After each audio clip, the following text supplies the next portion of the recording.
Jean. Bonjour Corinne. Alors, tu as accepté de répondre à certaines de mes questions aujourd'hui sur l'initiation ésotérique et mystique. Donc, pour te situer, tu es magnétiseur, titulaire d'un master en gestion des émotions, des risques psychosociaux en entreprise, ainsi que de la gestion du stress et de l'anxiété. Tu es aussi certifié en cohérence cardiaque et émotionnelle, ainsi qu'en hypnose clinique et en sophrologie par une école sérieuse et reconnue qui est Symbiophie. Tout à fait, oui. Alors, aujourd'hui, je vais te poser une question sur l'initiation ésotérique et mystique. Déjà, est-ce que tu pourrais m'expliquer dans un premier temps ce qu'est l'initiation exactement? Qu'est-ce que ça représente? Alors, exactement, c'est assez difficile Oui. parce qu'il y a plusieurs acceptions là-dessus. Effectivement, il y a plusieurs initiations. Tu as dit les initiations dites culturelles. Ça correspond à quoi? Dans certaines ethnies, par exemple, notamment en Afrique et aussi par ailleurs chez nous avant, il y a des initiations liées à la culture d'une tribu. Par exemple, les hommes, à partir d'un certain âge, vont devenir, vont passer de la puberté à l'état d'homme, d'accord? Et ils vont avoir une initiation à travers un rituel. Et à partir du moment où ils ont réussi le rituel, où ils passent certains examens en quelque sorte, hein, voilà, ils acquièrent là le statut d'homme. Et ensuite, ça peut être comme ça jusqu'au statut de guerrier. Ça marche par palier. C'est pareil pour les femmes. Hein. Les enfants vont devenir adolescentes, les femmes. Et ensuite, de la partie adolescente, vont devenir donc femmes. Et là, elles pourront être mariées, avoir des enfants, etc. Donc ça, ce sont des initiations dites culturelles. Ensuite, nous avons des initiations dites sociétales. Lorsque, par exemple, lorsque tu t'es marié, avant d'être marié, tu étais célibataire. Oui. Et ensuite, à partir du moment où tu as voulu vivre en commun avec ton amoureux, ben, tu allais voir le prêtre et puis le maire, et là, tu as passé des rituels. Voilà, il y a eu deux rituels, un rituel religieux, un rituel laïque. Et à partir de là, donc, tu as passé un rite dans lequel on t'a parlé de certaines conditions, etc. Ce que c'était que le mariage, la vie en communauté, d'accord? Vous allez vous aimer, la vie, patati, patata. C'est un rituel. Et à partir du moment où tu as passé ce rituel, tu as changé d'état. Tu n'es plus une personne individuelle, tu es devenu quelqu'un de marié avec une nouvelle condition de vie. Tu as changé totalement ta vie. C'est un passage. Donc un rituel, une initiation qui t'emmène vers autre chose. De même que les enfants qui vont à l'école vont étudier pendant X temps, et à partir du moment où on juge qu'ils ont acquis suffisamment de connaissances, on leur fait passer un rituel qu'on appelle l'examen de passage d'ailleurs. Voilà, à partir duquel ils changent de statut, s'ils réussissent l'examen de passage. En fait, ça ne change rien entre les initiations dites sociétales et culturelles, c'est la même chose. Hein. Voilà. Et vient ensuite la question pour laquelle, enfin les raisons pour lesquelles tu m'as demandé de répondre à tes questions, les initiations dites mystiques ou ésotériques. Alors, ce sont pratiquement les mêmes. D'accord? L'initiation dite mystique, tu vas retrouver ça, par exemple, dans les religions. Un prêtre qui va rentrer dans les ordres, va étudier pendant un certain temps, et à un moment donné, il va vivre une initiation dite mystique. Mais il a plusieurs niveaux avant d'arriver à l'initiation ultime, celle de prêtre. Chaque fois qu'il va progresser dans l'étude théologique, il va passer donc différents examens, qui à chaque fois sont des initiations. Alors on peut comprendre l'initiation sociétale ou culturelle comme un passage. L'initiation dite mystique ou ésotérique, c'est un cheminement. Je suis initié à faire ceci. Et j'évolue progressivement en fonction des degrés. La différence, elle se situe là. D'un côté, c'est un passage. Dans la mystique ou l'ésotérisme, c'est un cheminement progressif. Il peut y avoir un rituel initiatique de passage, mais l'initiation en elle-même, sur le cheminement, qui peut durer des années d'ailleurs, toute une vie, hein, voilà, c'est vraiment véritablement un cheminement qui va commencer à un certain niveau, comme les études d'un élève à l'école, d'accord, qui progressivement va apprendre des choses, Et à un moment donné, quand on juge qu'il en sait assez pour atteindre un certain degré, ok, il passe une initiation pour l'emmener à un certain niveau. Premier, deuxième degré, etc. En règle générale, il y a 12 degrés dans l'initiation mystique ou ésotérique. Voilà. Comment t'expliquer ça? Peut-être que tu voudrais savoir ce qui pousse les individus à passer à l'initiation mystique ou ésotérique. Oui, déjà, qu'est-ce qui pousse un individu à sortir du cadre collectif, de la communauté? Parce qu'il y a quelque chose de secret dans l'ésotérisme, non? Alors, on ne sort pas du cadre collectif, on y reste tout le temps. D'accord. Voilà, mais on intègre notre cadre collectif. C'est encore différent. Par exemple, les gens qui vont rentrer dans le catholicisme ne sortent pas de la société. Et non, oui. D'accord, mais rentrent dans un nouveau cadre, voilà, qui est le catholicisme, tout ce qui est religion, dogme, tout ce qui est aussi ordre philosophique. On va trouver donc l'initiation maintenant dans les ordres dits philosophiques, non religieux, comme les francs-maçons, les Roche-Croix, les théosophes. Et là, on a bien une notion de cheminement, de transmutation intérieure. Voilà. Il peut y avoir une relation à une divinité dite extérieure, transcendantale, mais la relation est beaucoup plus, la notion est beaucoup plus de l'ordre d'une divinité vécue intrinsèquement. Nous serions en quelque sorte les émanations d'une divinité. Voilà. Et on l'oublierait au quotidien, c'est ça? Et on l'oublierait au quotidien. Donc le but de l'opération, c'est de retrouver cet état de relation avec cette grande divinité qui est autour de nous et dont nous faisons partie. Et ce qui nous amène à intégrer ce genre de groupe, c'est souvent la recherche d'évolution intérieure. On n'a plus cet aspect extérieur, théâtral, de rituels théâtraux, tu sais, messes, etc. C'est vraiment un travail individuel, solitaire, comme le font, par exemple, les moines. Les moines dans leurs cellules, etc. Oui. C'est un petit peu le même travail. Un travail ésotérique ou occulte, alors ésotérique et occulte dans le sens noble, et non pas dans le sens galvaudé, tant qu'on entend aujourd'hui, c'est qu'il n'y a pas de voyance, il n'y a pas tout ça, ça n'a rien à voir avec l'ésotérisme et l'occultisme, absolument rien. D'accord? C'est un travail qui permet à l'individu d'aller chercher ce qui se trouve derrière la matière, ce qui est à l'envers de la matière, de l'autre côté. Qu'est-ce qu'on y trouve? Ma pensée, c'est quoi? Donc c'est vraiment intérieur. C'est très intérieur. Ça fait appel à des notions très différentes de celles que l'on rencontre dans le monde profane. D'ailleurs, c'est pour ça qu'on appelle ça le monde ésotérique, intérieur par rapport au monde profane. Le terme d'ailleurs est simple, il y a le monde, il y a les profanes sur le parvis et les initiés dans le temple. Alors ça peut paraître comme ça ostentatoire, mais ça délimite quand même une différence. Lorsque je suis en dehors de mon temple, ma intériorité, je ne peux pas m'exprimer comme si j'étais dans mon temple, c'est-à-dire dans mon corps, dans ma psyché, etc., dans mon âme. Je vais être obligé de parler, de m'exprimer en fonction de la compréhension des gens que je rencontre à l'extérieur. D'accord. Et justement, en tant que magnétiseur, est-ce que l'ésotérisme peut apporter quelque chose ou est-ce que c'est deux éléments complètement dissociés? Alors, tu viens de faire le geste, c'est déjà dissocié. D'accord.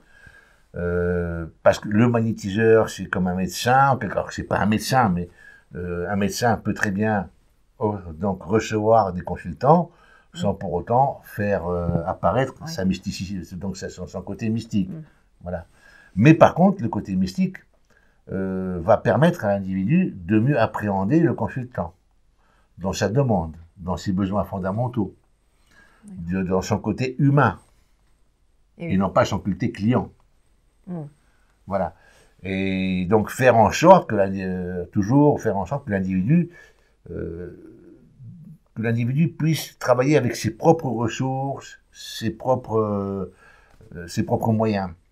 Toujours tenter d'emmener chez l'autre, d'éveiller chez l'autre. Tu as les moyens de faire, tu peux t'en sortir, tu peux t'adapter aux situations, c'est toujours le sens que l'on va donner à nos relations exotériques, en quelque sorte.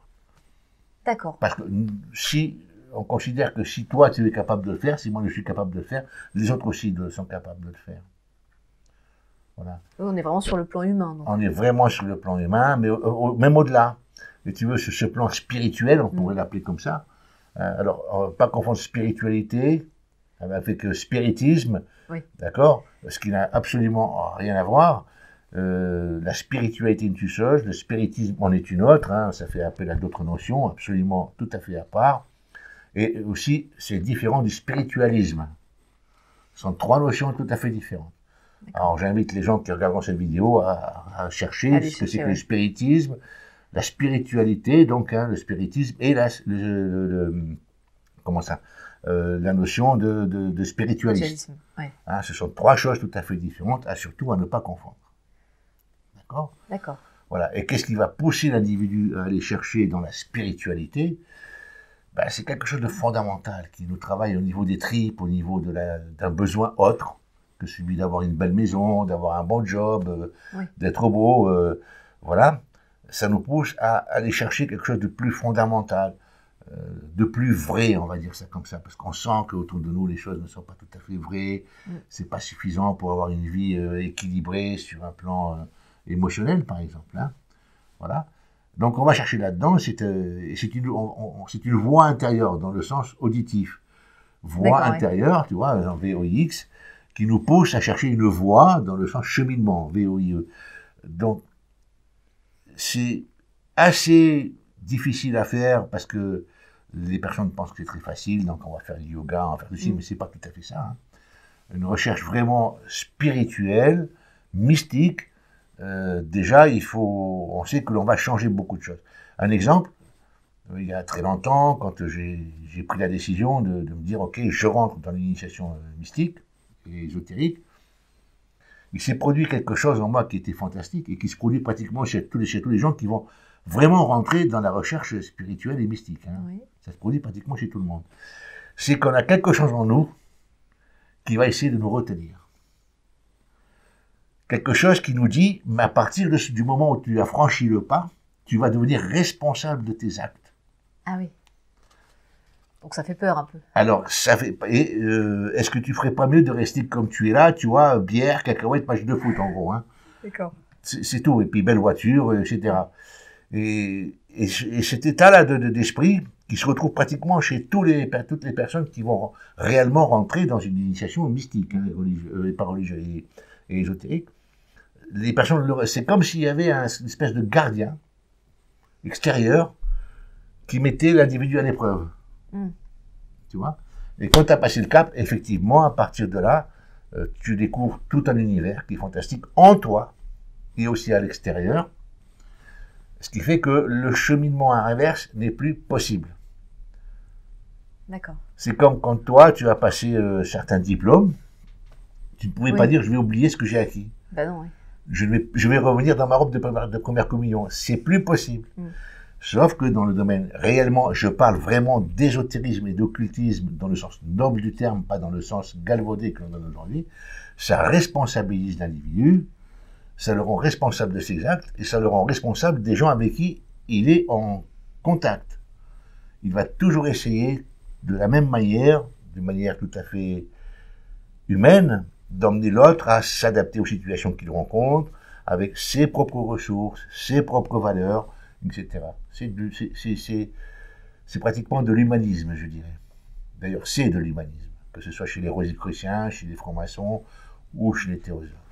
On retrouve la notion d'humanité sincère, non pas cachée derrière des dogmes déstabilisants, punitions, récompenses, etc. Ça, on oublie. Quelle est ma responsabilité vis-à-vis de moi-même, de cette vie qui est fantastique, cette vie qu'on nous a donnée. Tu t'imagines que se réveiller le matin, ayant cette possibilité de connaissance autour de nous, ne serait-ce que la nature, les situations que l'on vit avec les contacts, c'est toujours quelque chose d'enrichissant, c'est mystique, tout simplement. Voilà. Parce que ça nous transforme de l'intérieur. C'est une transformation de l'intérieur. C'est une alchimie intérieure qui se produit. Ah oui. Voilà. L'alchimie au sens transformer le plomb en or, etc. Exactement. L'alchimie où on va partir d'un état de méconnaissance, d'ignorance, et progressivement on commence à mieux se connaître. D'accord. Et quand on arrive à mieux se connaître, on arrive à mieux connaître ce qu'il y a autour de nous, mais aussi les personnes que l'on rencontre, et on ne rencontre pas les gens comme ça d'une manière tout à fait au hasard, c'est faux. On va toujours se positionner dans nos actes, dans nos conditions, dans nos comportements.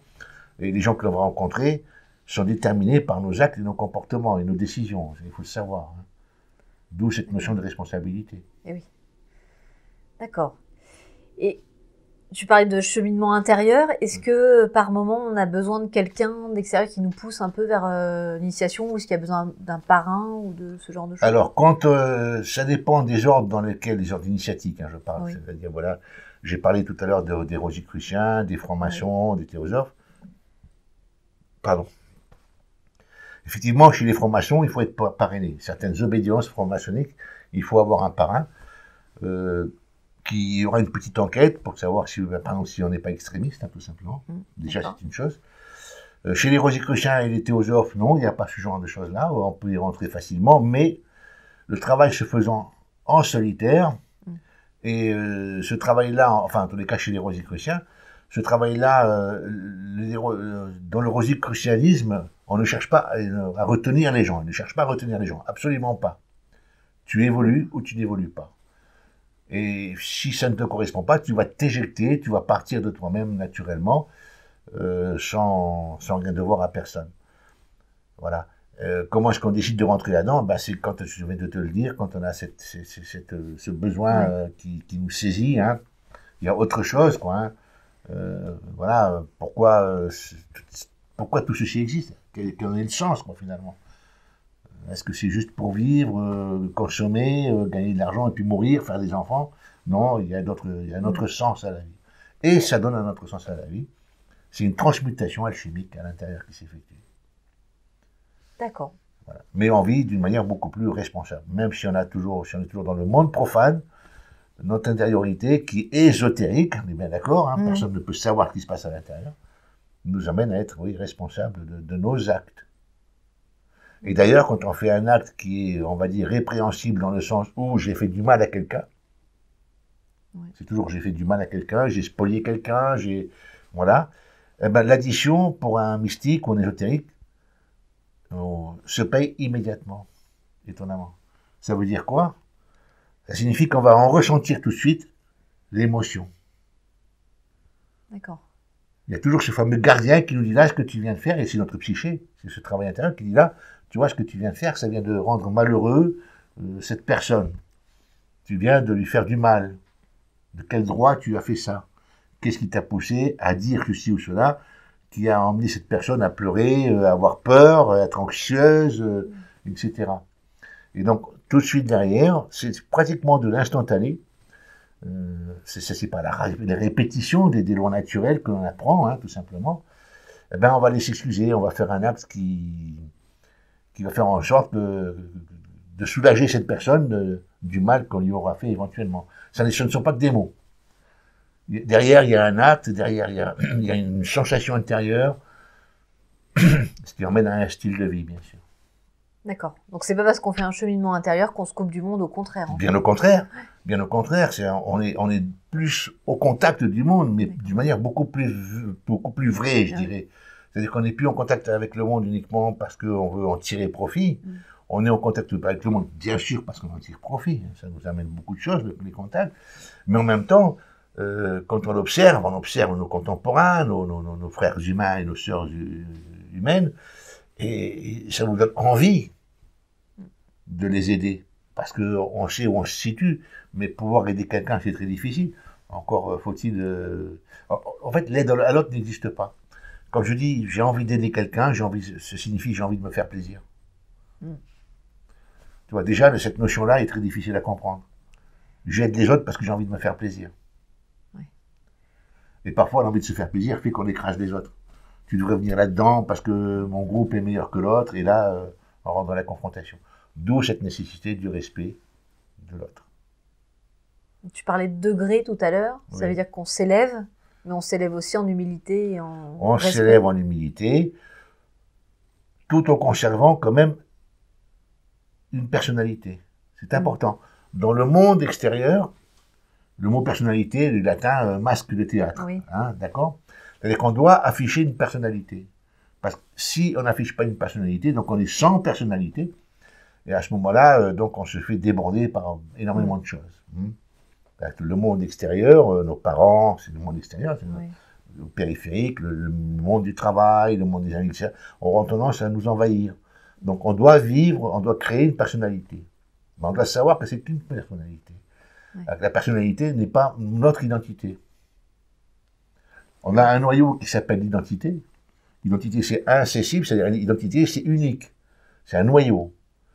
Personnalité, c'est constitué de plusieurs éléments qui, donc, expérimentés dans notre passé. On va créer une personnalité. D'accord. Donc, il faut conserver cette personnalité en fonction des autres personnalités. On sait que l'on joue une grande pièce de théâtre. C'est vraiment une grande pièce de théâtre, hein, et on va jouer notre rôle. Voilà. Toujours avec pour intention de ne pas choquer les gens. Si par malheur ou par bonheur, on ne sait pas, on vient à choquer quelqu'un, eh ben, c'est parce que quelque part, on a senti ou pressenti que ce petit coup de pouce que l'on donnait pouvait peut-être faire prendre conscience à l'individu d'une chose importante, c'est qu'il pourrait moins souffrir éventuellement s'il appréhendait les choses différemment. C'est les seules raisons qui pourraient éventuellement nous permettre de dire, tiens, là, je vais te mettre un petit coup de pied aux fesses, ça va peut-être te faire bouger. Oui, d'accord. Voilà. Ouais, très bien. C'est tout. Mais pas de supériorité, bien au contraire. Comme tu viens de le dire, on rentre de plus en plus dans l'humilité, parce qu'on se rend compte que plus j'avance dans la connaissance, plus je me rends compte que j'en sais pas beaucoup finalement. Voilà.